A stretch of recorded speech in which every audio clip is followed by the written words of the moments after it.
कहानी की शुरुआत में हमें फ्रैंक हॉकिंस नाम के एक आदमी को दिखाया जाता है जो कि एक हॉर्स राइडर है, साथ ही वो एक डिस्पैच राइडर भी है, यानी मैसेज कॉन्वे करने वाला। फ्रैंक के पास एक जंगली घोड़ा भी होता है जिसका नाम हिडाल्गो है। फ्रैंक आज तक बहुत सारी लॉन्ग डिस्टेंस हॉर्स रेसेस में पार्टिसिपेट कर चुका है, जिसमें से वो बहुत सारी रेसेस जीता है। एक दिन फ्रैंक को 7th कैवलरी रेजिमेंट को पैगाम पहुंचाने का काम मिलता है। फ्रैंक को कुछ भी पता नहीं होता कि इस पैगाम में क्या लिखा है। इसके बाद वो उस पैगाम को 7th कैवलरी रेजिमेंट तक पहुंचा देता है। दरअसल यूएस आर्मी ने उन दोनों लकोटा नामी एक ट्राइब को घेर कर रखा था और इस मैसेज में उन लकोटा लोगों को मारने का ऑर्डर होता है। फ्रैंक वहां पहुंचता है और उनको पैगाम देकर वहां से चला जाता है, जिसके बाद यूएस आर्मी उन लकोटा लोगों को मौत के घाट उतार देती है। लेकिन जब फ्रैंक को ये बात पता चलती है कि उसने कई बेगुनाह लोगों को मारने का पैगाम पहुंचाया है, तो इस बात से उसे बहुत तकलीफ होती है और वो उस हादसे के गिल्ट में जीने लगता है। फ्रैंक और उसका घोड़ा हिडाल्गो बफेलो बिल के शो वाइल्ड वेस्ट का हिस्सा है। इस शो की वजह से फ्रैंक और हिडाल्गो को world's greatest horse and rider के नाम से जाना जाता है। फ्रैंक के साथ एक और आदमी भी परफॉर्म करता है जिसका नाम चीफ ईगल हॉर्न है। यहाँ पर फ्रैंक को उससे पता चलता है कि गवर्नमेंट जंगली घोड़ों को इम्प्योर यानी कि नापाक मानती है, इसीलिए सरकार ने सभी जंगली घोड़ों को पकड़कर उन्हें मारने का ऑर्डर दिया है। लेकिन फ्रैंक और ईगल हॉर्न किसी भी सूरत ऐसा नहीं चाहते, इसलिए वो दोनों मिलकर बफेलो बिल के पास जाते हैं। बफेलो बिल उन्हें कहता है कि ये सरकार का फैसला है और मैं इसमें कुछ नहीं कर सकता। ये सुनकर फ्रैंक और ईगल हॉर्न को काफी मायूसी होती है। अब एक दिन बिल के शो में अरब के अमीर शेख का रिश्तेदार अजीज और उसके साथ राव रासमसन हुसैन आते हैं। वो फ्रैंक और हिडाल्गो को उनके यहाँ होने वाली लॉन्ग डिस्टेंस रेस में पार्टिसिपेट करने के लिए चैलेंज करते हैं। वो बताते हैं कि ये रेस 3000 मील लंबी है जो कि एक डेजर्ट में ऑर्गेनाइज की गई है, इसीलिए इस रेस को ओशन ऑफ फायर यानी कि आग का दरिया कहा जाता है। इस रेस में जीतने वाले को $1,00,000 का इनाम दिया जाएगा। फ्रैंक उनके चैलेंज को एक्सेप्ट कर लेता है, लेकिन उसके पास मिडिल ईस्ट जाने के लिए पैसे नहीं होते, इसलिए वो अपनी दोस्त से पैसे की मदद मांगता है। उसकी दोस्त उसके लिए वो पैसे जमा कर लेती है और अगले दिन फ्रैंक इस रेस में पार्टिसिपेट करने के लिए मिडिल ईस्ट के लिए निकल पड़ता है। अब इसके बाद फ्रैंक एक समंदरी जहाज में अपना बाकी का सफर तय करता है। यहाँ पर उसकी मुलाकात एक औरत से होती है जिसका नाम एन डेवनपोर्ट है। दरअसल एन डेवनपोर्ट का घोड़ा भी इस रेस में पार्टिसिपेट करने वाला होता है। अब कुछ दिनों का सफर करने के बाद फ्रैंक अपने घोड़े हिडाल्गो के साथ अराबिया पहुंच जाता है। यहाँ पर हमें एक अरब शेख को दिखाया जाता है जो कि एक हॉर्स राइडर है और उसकी ब्रीड का नाम होता है अलखमसा। दरअसल अरबों में इस ब्रीड को सबसे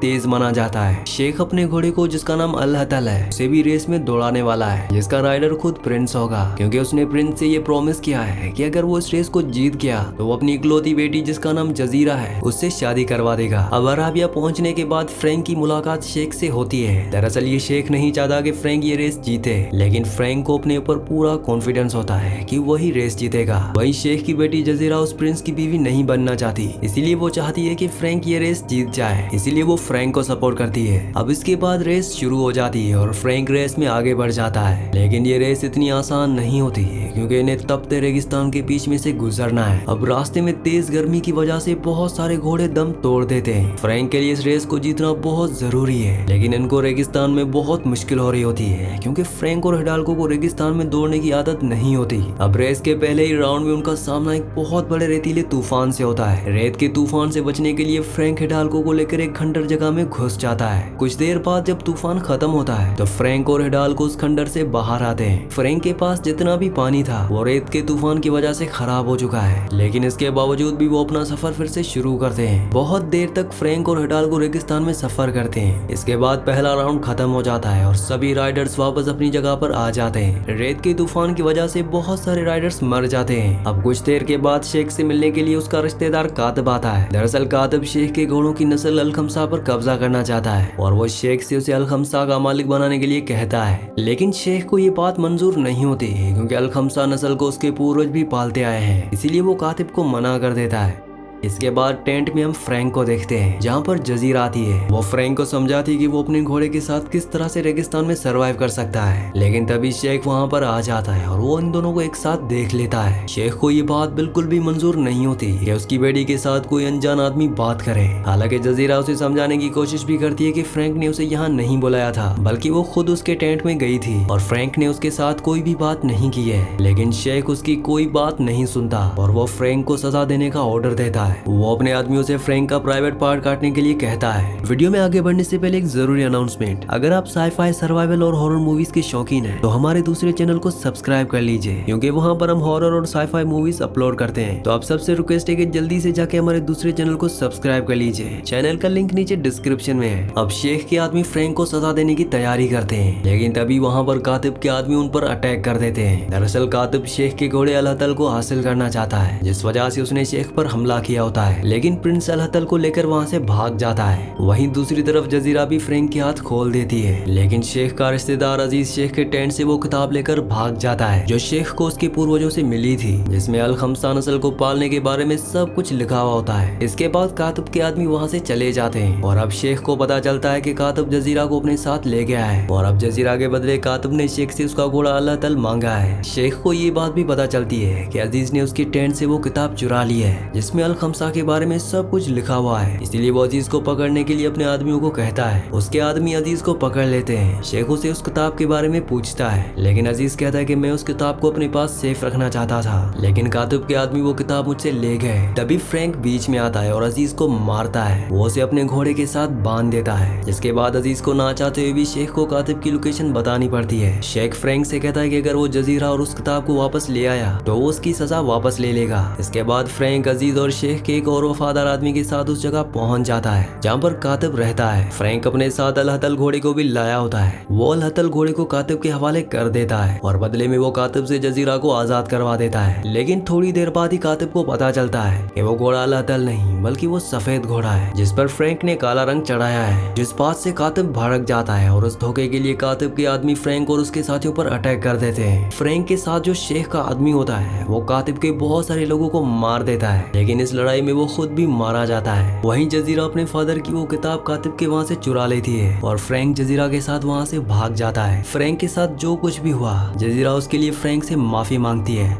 कुछ देर बाद फ्रैंक जजीरा को लेकर शेख के पास पहुंच जाता है और अपने टेंट में चला जाता है। वापस आने के बाद एन उसे टेंट में बुलाती है। दरअसल वो उसके साथ सौदा करना चाहती है। वो कहती है कि उसका घोड़ा किसी भी हालत में ये रेस जीतना चाहिए, इसीलिए वो फ्रैंक को ये रेस छोड़ने के लिए पैसे ऑफर करती है, लेकिन फ्रैंक उसे मना कर देता है। वहीं शेख भी फ्रैंक को जजीरा की जान बचाने के लिए शुक्रिया अदा करता है और उसकी सजा वापस ले लेता है। अगले दिन फिर से ये रेस शुरू होती है, लेकिन अब की बार ये रेस फ्रैंक के लिए बहुत मुश्किल होने वाली है, क्योंकि कातिब उसका इंतजार कर रहा है। कातिब की मुलाकात एन से होती है। एन और कातिब एक दूसरे से सौदा करते हैं। एन कातिब से कहती है कि उसका घोड़ा किसी भी हाल में रेस जीतना चाहिए। इसके बदले एन का राइडर कातिब के आदमियों को हिडाल्गो और फ्रैंक की लोकेशन बताएगा, जैसे कातिब हिडाल्गो को आराम से मार सकता है और साथ ही शेख के घोड़े अल-हतल को भी चुरा सकता है। कातिब भी सौदे के लिए तैयार हो जाता है। अब फ्रैंक रेस के चलते कई दिनों तक रेगिस्तान में चलता है और इस सफर में उसे मरे हुए कीड़े खाने पड़ते हैं, क्योंकि रेगिस्तान में उसे और कुछ भी खाना नहीं मिल रहा होता। वो वही मरे हुए कीड़े अपने घोड़े हिडाल्गो को भी खिलाता है। अब इस रेस में पार्टिसिपेट करने वाला एक राइडर जिसका नाम शकीर है, वो एक जगह पर पहुंचकर दलदल में गिर जाता है, लेकिन तभी उस जगह से फ्रैंक गुजरता है। वो शकीर को दलदल में गिरा हुआ देख लेता है। दरअसल रूल्स के मुताबिक रेस के दौरान उन्हें दूसरे राइडर्स की मदद करने की इजाजत नहीं होती, लेकिन फ्रैंक रेस के रूल्स की परवाह ना करते हुए शाकिर को उस दलदल से बाहर निकाल लेता है और उसकी जान बचा लेता है। इसके बाद वो अपने सफर में आगे बढ़ जाता है। वहीं कातिब के आदमी लगातार फ्रैंक की राह देख रहे होते हैं। वो हिडाल्गो को मारना चाहते हैं, इसीलिए उन्होंने वहाँ पर कुछ गड्ढे खोद कर रखे हैं और उन्हें कवर करके रखा होता है। एन का राइडर कातिब के आदमियों को फ्रैंक के आने का सिग्नल देता है और कातिब के आदमी फ्रैंक पर अटैक कर देते हैं। वो उसे चारों तरफ से घेर कर अपने बिछाए हुए जाल में फंसा लेते हैं। वो अपने घोड़े के साथ उनके खोदे हुए गड्ढे में गिर जाता है, जिसमें गिरने के बाद हिडाल्गो जख्मी हो जाता है, लेकिन कातिब के आदमी फ्रैंक को नहीं मारते,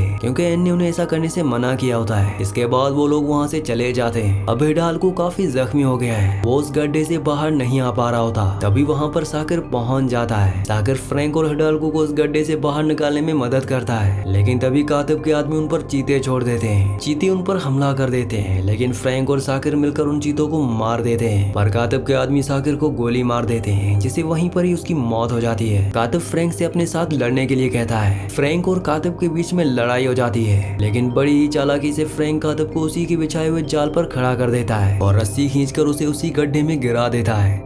इसके बाद वो अपने सफर पर आगे बढ़ जाता है, लेकिन आगे चलकर उसके घोड़े हिडाल्गो की तबीयत और भी ज्यादा खराब हो जाती है और वो नीचे गिर जाता है। उसके नाक से खून बहने लगता है, वो अब आगे नहीं चल पा रहा होता, जिस वजह से फ्रैंक बहुत उदास हो जाता है और अपने घोड़े पर तरस खाकर उसे मारने का तय करता है। लेकिन तभी उसके सामने उसके पूर्वजों की आत्माएं आती है। फ्रैंक उनसे मदद करने के लिए कहता है, वो आत्माएं उसे मोटिवेट करती है और उसे आगे बढ़ने के लिए कहती है, जिसके बाद फ्रैंक डिसाइड करता है कि वो अपने घोड़े को नहीं मारेगा। तभी उसके पास प्रिंस आता है, वो उसका मजाक उड़ाता है और उसे वापस जाने के लिए कहता है। लेकिन तभी फ्रैंक का घोड़ा हिडाल्गो फिर से खड़ा हो जाता है और फ्रैंक हिडाल्गो पर बैठकर रेस में आगे बढ़ जाता है। वो लोग अब अपनी मंजिल के बहुत करीब पहुंच जाते हैं। रेस अब खत्म होने वाली होती है। सभी लोग रेस के विनर का इंतजार कर रहे होते हैं। वहीं एन को लग रहा होता है कि उसका राइडर रेस जीत जाएगा। हिडाल्गो रेस में बहुत तेज भाग रहा होता है। फ्रैंक सबसे पहले अलहतल और फ्रैंक को ओवरटेक करता है। हिडाल्गो के पास जितनी भी ताकत बची होती है उस ताकत को भागने में लगा देता है और अब फ्रैंक एन के राइडर को ओवरटेक करता है। हिडाल्गो की नाक से खून बहने लगता है, लेकिन फिर भी वो हिम्मत नहीं हारता और लगातार भागता रहता है और आखिरकार फ्रैंक इस रेस को जीत जाता है। फ्रैंक के रेस जीतने से जजीरा को बहुत खुशी होती है, क्योंकि अब उसे प्रिंस के साथ शादी नहीं करनी पड़ेगी। अब शेख फ्रैंक के पास आता है और उसे रेस जीतने के लिए कंग्रेचुलेट करता है और उसे इनाम देता है। फ्रैंक और शेख के बीच में दोस्ती हो जाती है। फ्रैंक शेख को अपनी रिवॉल्वर गिफ्ट करता है और आखिरी बार वो जजीरा से मिलता है और उसे बाय कहता है। इसके बाद हम फ्रैंक की कंट्री को देखते हैं, जहाँ पर गवर्नमेंट ऑफिसर ने सभी जंगली घोड़ों को कैद करके रखा होता है। वो उन्हें मारने वाला होता है कि तभी वहाँ पर फ्रैंक पहुंच जाता है। फ्रैंक के हाथ में एक ऑर्डर होता है जिसमें लिखा होता है कि ऑफिसर्स को सभी जंगली घोड़ों को आजाद करना है। दरअसल फ्रैंक ने इनाम में मिले हुए पैसों से सभी जंगली घोड़ों को खरीद लिया होता है, इसलिए वो ऑफिसर्स सभी जंगली घोड़ों को आजाद कर देते हैं। उन घोड़ों को आजाद होता देखकर फ्रैंक बहुत खुश हो जाता है। इसके बाद फ्रैंक अपने घोड़े हिडाल्गो को भी आजाद कर देता है। इसी के साथ इस मूवी का इस कहानी का एंड हो जाता है। अगली कहानी आप किस मूवी पर सुनना चाहते हैं मुझे नीचे कमेंट्स में जरूर बताना, क्योंकि मैं आपकी कमेंट्स पढ़ता हूँ और आपके प्यारे प्यारे कमेंट्स का बहुत बहुत शुक्रिया।